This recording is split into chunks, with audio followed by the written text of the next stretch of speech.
All right, guys, today I'm gonna show you how I like to reconstitute HCG. Okay, so for me personally, I'm on testosterone replacement therapy. I'm gonna try to knock my wife up again. So I need a little HCG to kind of turn the boys back on and create some sperm. Before we get into this is not medical advice. This should not be used to treat or diagnose medical conditions. This is for educational and entertainment purposes only. So you're gonna get your HCG. It's gonna come, it's looking like this. At Steel Health and Hormone Center, we use Pregnyl. You might use something a little bit different. I forget the other brand name, but Pregnyl is what we use, and it's probably what you're gonna use. And if you're a Steel Health and Hormone Center, that's exactly what you're gonna use if you're one of our clients. So it's gonna come with two things. It's gonna come with one vial that has a little bit of powder in it, and it's gonna come with one other vial that's filled with something that looks like water. It's called bacteriostatic water. You're gonna take these little caps off, okay? So what I like to do, and you could say there's no reason for this, but I'm paranoid.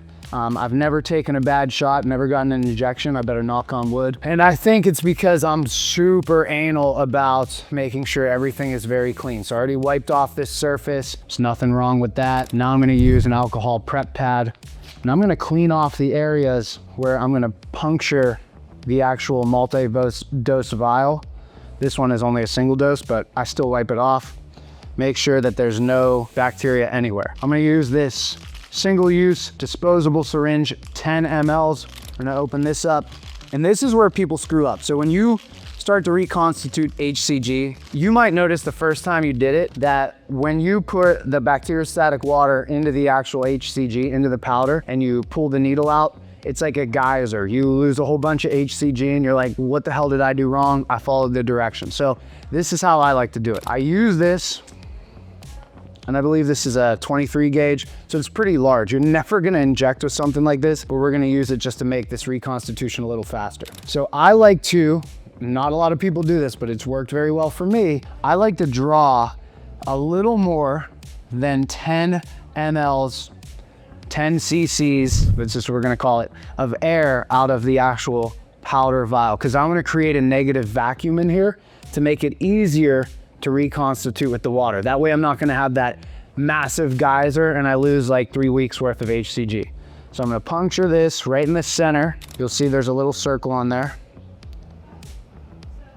Then I'm gonna draw out air. Sounds crazy. I'm not trying to pull any powder out to be wasting it. I'm actually drawing out air. You're gonna feel that it wants to pull it back. So if I let it go, it pulls it back, okay?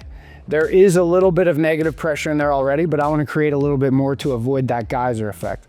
So for me, I pull out 10 mLs of air. This is kind of a pain in the ass, but it's better than losing medication. I actually pulled a little past the 10. And then from there, I just pull this out, just like that. Now I've created a nice negative vacuum in this HCG powder vial. And this is also a bit of a pain in the ass, but it's better than losing medication. I then press the 10 mLs of air into the BA water, and you'll see it becomes much easier to draw the water out. So I'm gonna push this in, and again, this is a bit of a pain. You're gonna feel how it wants to push back. Okay, I push it all the way in, turn it upside down. You're gonna see this is gonna come out pretty quick, so guide it, okay? I'm gonna get the full 10 mLs out of here. It's almost there. So I bring it just a little past the 10 mLs. Again, you wanna get 10 mLs in there. That way you have an accurate dosing when you're doing your HCG. And you pretty much get all of it out, okay? So now, this is done. You don't need this anymore. This is trash, okay?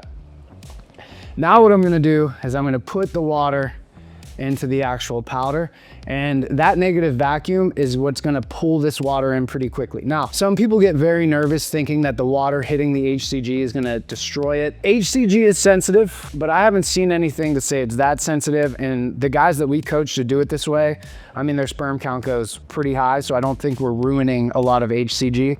And then I'll show you what I do after I actually push the water in.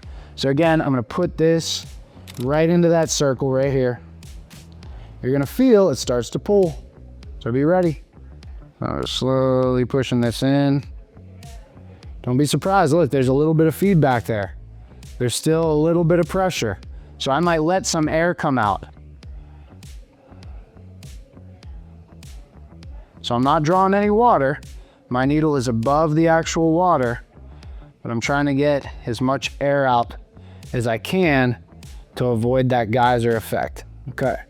So now once it reaches, like, it's not pushing the plunger back anymore, there's pretty much, let's say, equal pressure in there. And from there, watch, I'm gonna pull it out. I'm not gonna have that huge geyser effect, and I'm not gonna lose any HCG. Perfect. Look, we've lost none. If you've done this other ways, you're probably like, God damn, you probably lost 3 weeks worth.